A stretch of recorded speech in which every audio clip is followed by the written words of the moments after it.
Hello, and welcome to another installment of the Church Production Systems training videos. This is video 301, Audio Routing. This covers all audio routing from a computer, microphones, and instruments, to cables, an audio mixer, another computer, and some speakers. This audio routing diagram is available within the tech binder located in the production booth. We will be exploring this routing diagram from top to bottom, starting with the speakers. Our speakers are active. This means they have an amplifier built in, as opposed to passive speakers that require an external amplifier. If you look closely, there are two cables traveling down from the speaker. One is a power cord, and the other is a microphone cable. Microphone cables, mic cables, or XLR cables are all the same thing. Mic cables are the industry standard for analog audio connections.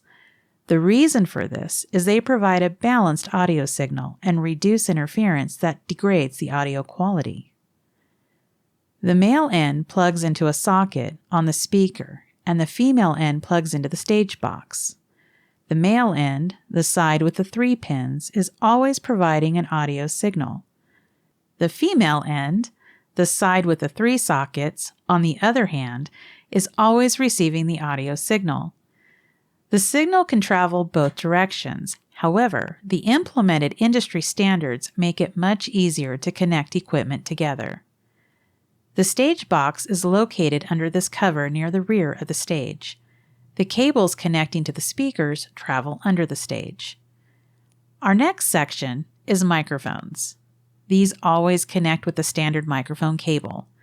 It is helpful to remember, when getting a mic cable connected, the female end goes to the microphone and the male end goes to the stage box. This is opposite of the speakers. The main wireless receiver is located within the stage under a small cover that is normally under the podium. This is also where the mic cable is routed to connect the podium microphone. Our next section covers instruments. Most instruments only have an instrument cable jack. This is a 1/4-inch tip sleeve connection, such as shown on the cable pictured. This cable cannot connect to our stage box and is an unbalanced cable. We want to keep this cable as short as possible. We need some way to convert this unbalanced cable to a balanced XLR connection. Can we just use an adapter cable?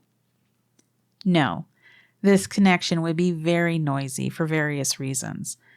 The reasons are too technical to cover in this overview.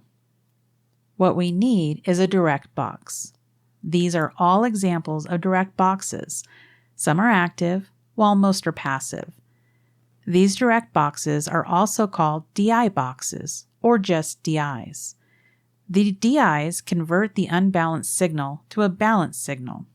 They will usually have a 1/4-inch input and a 1/4-inch output.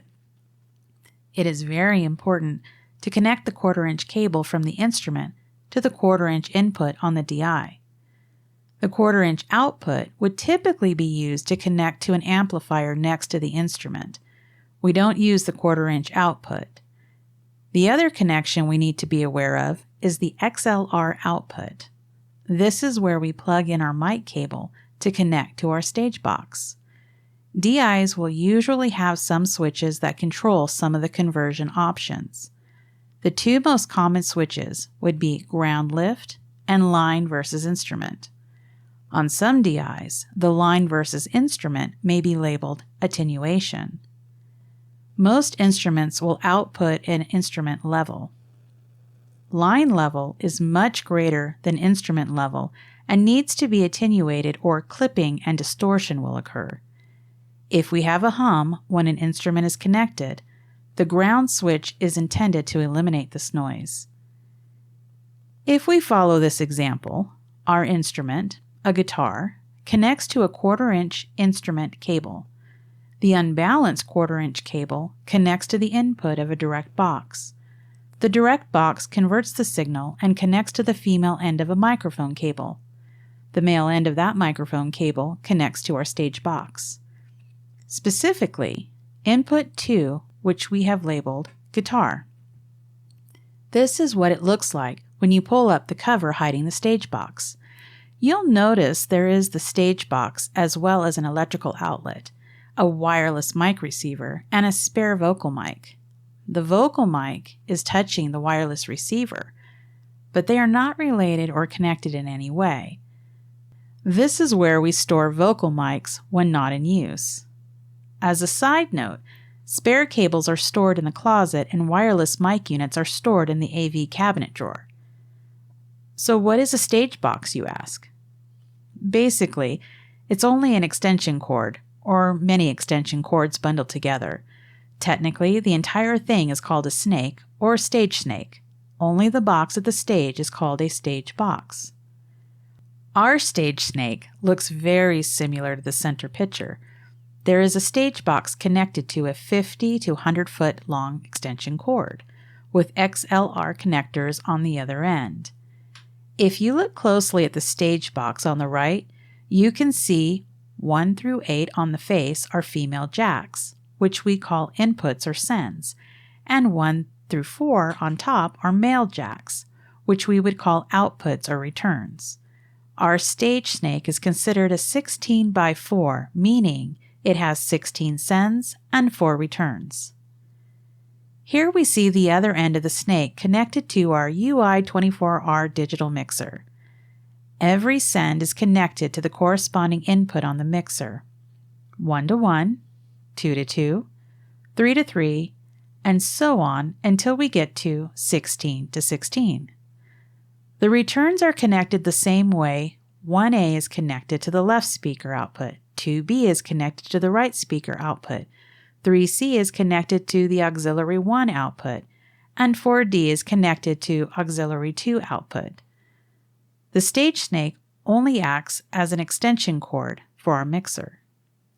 The snake is routed under the floor, through the basement, and comes back through the floor directly into the bottom of our AV cabinet.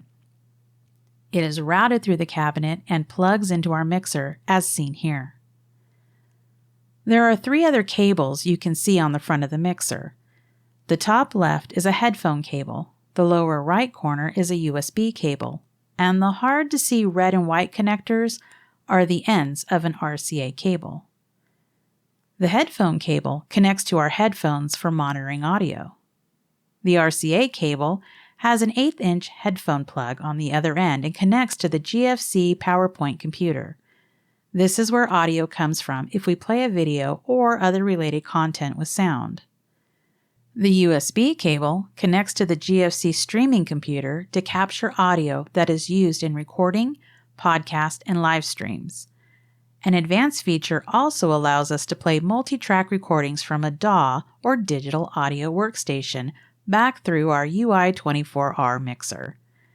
This USB connection is 100% for audio use only. There are no features controlled on the mixer through this USB connection. That covers how audio gets from a source through our system to an output. Since we just talked about the mixer, I would like to point out there are connections on the side of the unit as well. On the left side is a power connection. On the right side, there are several connections. The only connection we use here is the second Ethernet connection. This connects to the production booth router. This Ethernet connection is what allows other devices to control all the functions of the UI24R digital mixer. This is a diagram of some of the routing inside the unit as well as some of the user interface control screens. Without getting into a lot of detail here, various audio signals go in, get manipulated, then routed to various audio outputs. Through the network, another computer, tablet, or phone is used to manage all of these manipulations within the mixer. This has provided a general overview of the various connections and routing of our production systems as it pertains to the audio system. Thank you for taking the time to learn the information in this video.